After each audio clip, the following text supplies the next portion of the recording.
A father stood outside a World Cup stadium in Los Angeles and refused to tell a reporter his name. Not because he had broken the law, not because he was hiding from police, not because he was doing anything dangerous. He was scared because of a flag, a piece of cloth, a symbol, and somehow, in the middle of the biggest sporting event on earth, that symbol had become so controversial that people were afraid to even identify themselves while carrying it. That is where this story starts. But the deeper you go, the stranger it gets. Because what happened around the Iran versus New Zealand match wasn't just about a flag. It wasn't even just about politics. It was about a question that FIFA has spent years trying to answer.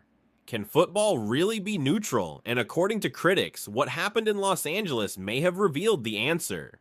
The symbol at the center of everything was the lion and sun flag. For some people, it's simply an old Iranian flag. For others, it represents an Iran that existed before the 1979 revolution. For many members of the Iranian diaspora, it has become a symbol of resistance against the current regime. And that's where the problem began, because FIFA entered the tournament determined to keep politics out of the World Cup, at least officially. The organization has always insisted that football should unite people rather than divide them. The game comes first. Politics stays outside. Simple. At least that's the theory. But theories become a lot harder to defend when tens of thousands of people arrive carrying symbols that mean very different things to different audiences. And suddenly FIFA found itself trapped. If those symbols appeared everywhere, accusations would follow. If they disappeared entirely, different accusations would follow. Either way, somebody would be angry. What critics claim happened next is what turned a difficult situation into a full-blown controversy. Fans began reporting that security personnel were stopping people at stadium entrances. Flags were questioned. Apparel was examined. Some items featuring the lion and sun symbol were allegedly confiscated. Others were reportedly denied entry altogether. Stories spread quickly through fan groups, then across social media, then across international media coverage. And every new report created the same question. Why was this symbol being treated differently? Because the more people looked at the situation, the more confusing it became. The World Cup is filled with national symbols.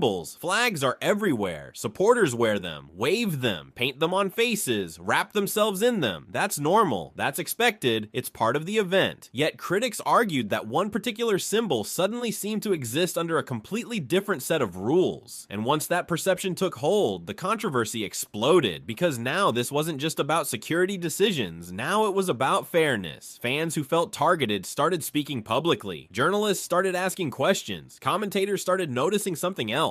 Something that would push the story even further. The broadcasts. People inside the stadium described seeing large numbers of lion and sun flags. Entire sections filled with them. Visible demonstrations. Visible expressions of identity. Visible acts of protest. Yet many viewers watching from home barely saw any of it. And that created a brand new mystery. If the symbols were everywhere, why weren't they appearing on television? At first glance, that might sound like coincidence. A camera points one direction instead of another. A producer chooses one crowd shot over a different crowd shot. It happens. But critics argued the pattern was too consistent, too noticeable, too convenient. According to them, television audiences were being shown a carefully controlled version of reality, one that removed controversy from the picture.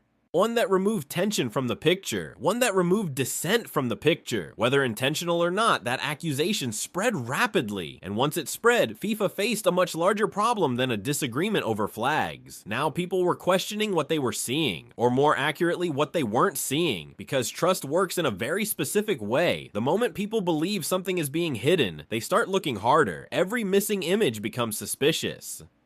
Every camera angle becomes suspicious. Every editorial decision becomes suspicious. And suddenly, a football match turns into an investigation. Then came the argument that really fueled the backlash. Neutrality. The word FIFA uses constantly. The word that appears whenever controversy emerges. The word that is supposed to solve everything. Neutrality. But critics started asking a difficult question. If one side is allowed visibility while another side is suppressed, is that neutrality? Or is that a choice? And that's where the debate became philosophical, because neutrality sounds simple until real-world situations arrive. The moment an organization decides what can be shown and what cannot, critics argue it is no longer standing outside the conflict. It has entered the conflict, even if unintentionally, even if reluctantly, even if it claims otherwise. That argument resonated with a lot of people, not because everyone agreed, far from it, but because it exposed a contradiction that FIFA has struggled with for years. The organization wants football separated from politics. politics. The problem is that football may be too big to separate from politics. The World Cup isn't played in a vacuum. It involves nations, governments, histories, conflicts, identities. The moment millions of people gather under national flags, politics often arrives whether organizers want it or not. And critics argued Los Angeles was proof. But then the controversy widened again, because now attention shifted away from supporters toward the players, and what emerged raised even more questions. Reports began highlighting logistical challenges surrounding Iran's participation, travel complications, security complications, operational complications, the kind of issues most fans never think about, the kind of issues that don't appear on scoreboards. But according to critics, these challenges piled up in ways that affected the team's entire tournament experience. Instead of focusing purely on football, players were forced to navigate layers of uncertainty surrounding movement, security, and travel arrangements. Every additional hurdle created a new perception, not necessarily that anyone was targeting the team directly, but that the team was operating under conditions unlike many others. And perceptions matter, especially at the World Cup, because once supporters started connecting these stories together, a larger narrative emerged. The flags, the security checks, the broadcasts, the logistical complications. Individually, each issue could be explained. Together, critics argued they started looking like a pattern, and patterns are powerful. Humans naturally search for them, especially when trust begins to erode. That's when people stop asking what happened and start asking why it happened. The distinction is important. One seeks facts, the other seeks motives, and motives are where controversies become dangerous, because once motives enter the conversation, every explanation becomes harder to accept. Every official statement becomes harder to believe. Every clarification creates new questions, and FIFA found itself facing exactly that problem. The organization maintained its commitment to neutrality and tournament regulations. Supporters of FIFA's position argued that governing bodies must enforce consistent rules. They argued that allowing politically charged symbols could open the door to endless disputes. They argued that once exceptions begin, neutrality becomes impossible. That's the strongest counter-argument, and it's not a trivial one, because global tournaments require standards. Without them, chaos follows. But critics weren't convinced. Their response was simple. If neutrality requires the removal of visible opposition, what exactly is being protected? And more importantly, who benefits? That question lingered. It kept resurfacing,